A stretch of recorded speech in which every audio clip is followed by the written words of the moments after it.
Pouvez-vous nous raconter ce qui s'est passé samedi? Oui, samedi, avec des amis et mon mari, on décide d'aller Paris. On choisit d'aller sur la manifestation qui était déclarée en préfecture, qui partait de Paris-Bercy. Donc on prend le train à 7h37, comme on fait d'habitude. On arrive à la gare du Nord à 9h. Pas de policiers. C'est un peu à la sortie de la gare, mais assez cordial, assez sympa. Donc on marche jusqu'à Paris-Bercy, on arrive vers 10h30. Et là, on retrouve une masse de gilets jaunes où ça rigole, ça chante, il y a beaucoup de musique, il y a beaucoup de chansons, c'est super festif. Et vers 12h30, c'est le top départ et on commence à marcher sur le parcours déclaré. Quelle était l'ambiance dans la manifestation? Pour commencer, c'était vraiment une chouette ambiance. Et en plus, nous qui avons manifesté tout l'hiver, on a eu que des manifs où on avait froid. Là, il faisait bon, du coup, il y avait vraiment une belle ambiance, une belle énergie. Les gens, ils étaient contents, les gilets jaunes étaient contents. Et puis, on savait qu'il y avait l'annonce d'Emmanuel Macron qui allait arriver. Du coup, on échangeait beaucoup entre nous pour savoir, bon, alors toi, t'attends quoi, puis toi, t'attends quoi. Il y avait beaucoup de distribution de tracts aussi, avec nos revendications. Donc, on échangeait sur les tracts, sur les autocollants. Il y a beaucoup de personnes qui ont pris sur leurs deniers personnels et qui ont fait des autocollants. Et donc ce jour-là, il y avait énormément de distribution d'autocollants. Ce qui était super sympa parce que du coup, on peut rigoler avec les copains qui ont fait des super jeux de mots. Et c'était une super ambiance, quoi. C'était une des manifestations où, durant la matinée, on a ressenti vraiment une fraternité entre nous. C'était vraiment sympa. Est-ce qu'il y a eu des tensions avec les forces de l'ordre plus tard? Alors oui, quand on commence à marcher, déjà, il y a des tensions. Personnellement, j'ai un monsieur de la BAC. Alors je pense que c'est la BAC parce que ce monsieur était en manteau en cuir marron. Il avait un casque de moto. Alors je me souviens pas avoir vu un brassard, mais il lançait des fils de pute, fils de pute. Donc on était assez interrogés avec mon mari à savoir pourquoi il insultait les gens de fils de pute. Bref, on a continué à marcher. Et oui, on sentait qu'il y avait... alors, à chaque manifestation, le dispositif n'est jamais le même, le dispositif policier. On ne le comprend pas, ou presque jamais, mais cette semaine, on le comprenait encore moins. Il y avait déjà des motards avec des casques blancs. Donc, ils sont arrivés, c'était assez impressionnant. Une grosse... oui, ils étaient, je ne saurais pas dire le nombre, mais ils étaient extrêmement nombreux, habillés quasiment en civil et avec un casque blanc, donc on ne comprenait pas trop qui c'était ces personnes. On ne savait pas si c'était la police ou si c'était pas la police, et on sentait que c'était très tendu. Et qu'est-ce qui s'est passé ensuite? Alors, pour tout avouer, j'ai un trou de mémoire.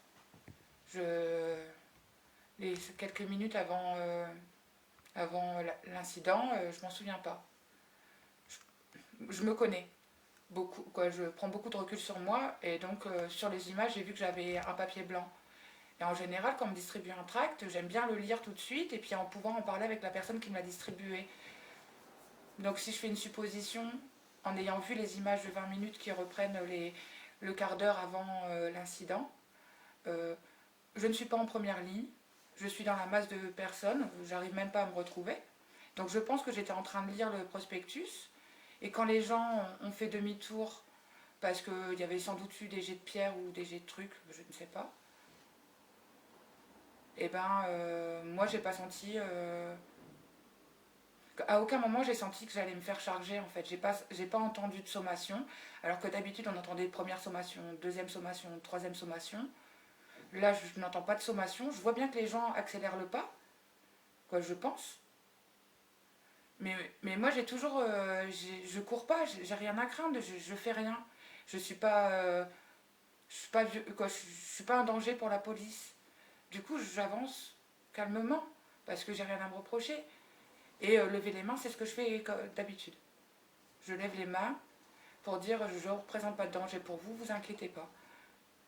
Et là, je ressens un choc violent dans la nuque.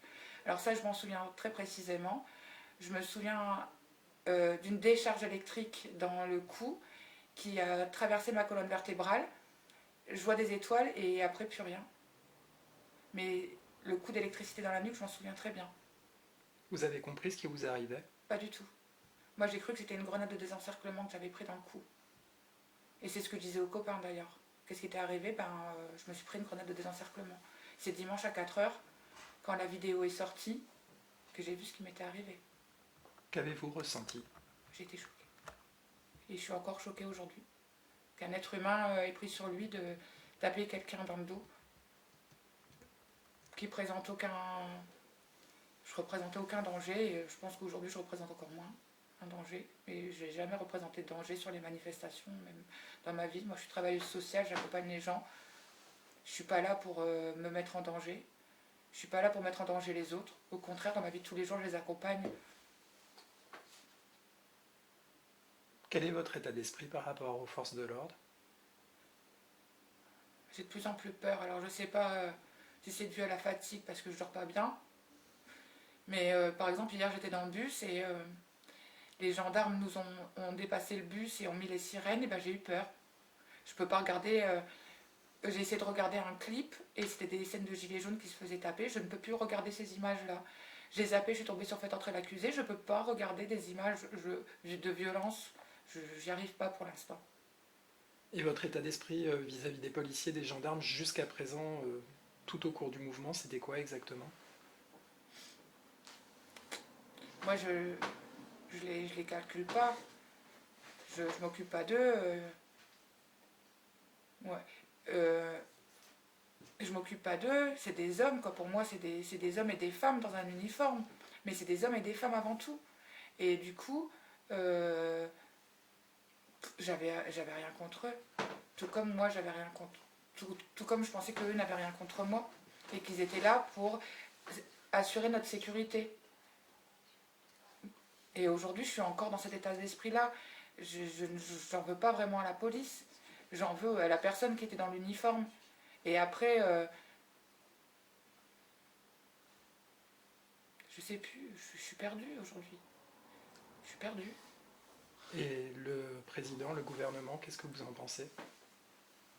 Moi, je pense que M. Castaner joue un drôle de jeu. Je pense qu'il épuise ses forces de police, qu'il leur donne des contre-ordres, qu'il n'est pas bienveillant avec ses forces de police, qu'il leur permet pas de vivre leur métier correctement, qu'il leur permet pas d'avoir un salaire correct, que leurs heures supplémentaires ne sont pas payées. Et je trouve pas ça normal, je trouve pas ça correct. Il leur a promis une prime, il leur a pas donné. Quoi, je trouve pas correct ce monsieur. Et le préfet de police de Paris, alors je sais que c'est lui qui donne les ordres à la police et que c'est pas monsieur Castaner. Mais ils ont une responsabilité là-dedans. Et que ce monsieur ne reconnaisse pas les violences policières, je trouve ça immonde. Je trouve ça immonde. J'ai été victime.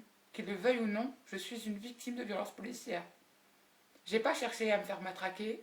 J'y croyais même pas. Je ne pensais même pas que c'était dû à un matraquage. Il peut pas laisser ses forces de police faire ce genre de choses. Il peut pas. Il peut pas. Il peut pas. Il n'a pas le droit de dire qu'il n'y a pas de violence policière. Il n'a pas le droit. Vous vous tournez vers la justice aujourd'hui? Oui, je me tourne vers la justice. Je porte plainte. J'irai jusqu'au bout. Pour que... Peut-être pour que ça fasse jurisprudence, j'en sais rien. Pour qu'il y ait quelque chose. Pour que les consciences se réveillent et qu'ils puissent dire... et que des gens qui sont peut-être même contre les gilets jaunes puissent dire, eh ben, en fait, ouais, il y a quand même quelque chose, il y a quand même une violence, il y a quand même un énervement, il y a quand même quelque chose, quoi. Et puis, pour montrer aussi que des gilets jaunes comme moi, c'est la majorité des gilets jaunes. Il y a une minorité peut-être, mais la majorité des gilets jaunes sont comme moi, ils sont pacifistes. Alors, j'aime pas le terme pacifiste, parce que vu qu'on est actif et qu'on veut être acteur de notre société, j'aime pas le terme pacifiste. Et c'est pour ça que là, je l'emploie, mais j'aime pas l'employer. En tout cas, je suis non violente. Ça, c'est sûr.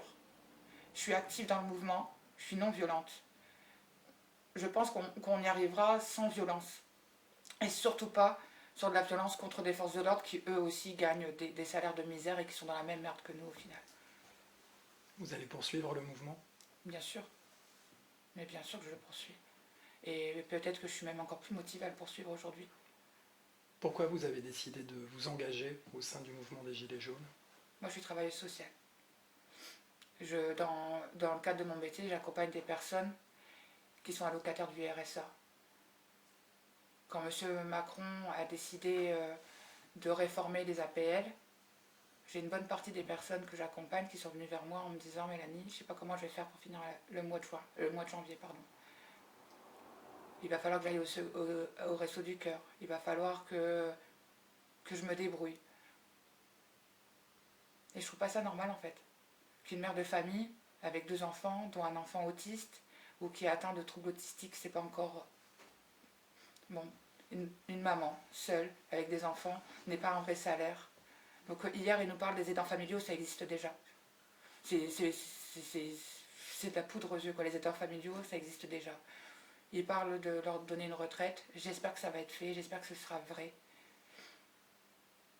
Mais moi, c'est pas pour moi que... Moi, je suis travailleuse sociale, j'ai la chance d'avoir un métier que j'aime énormément.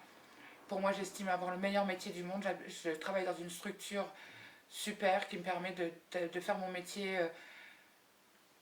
comme je l'entends qui me fait...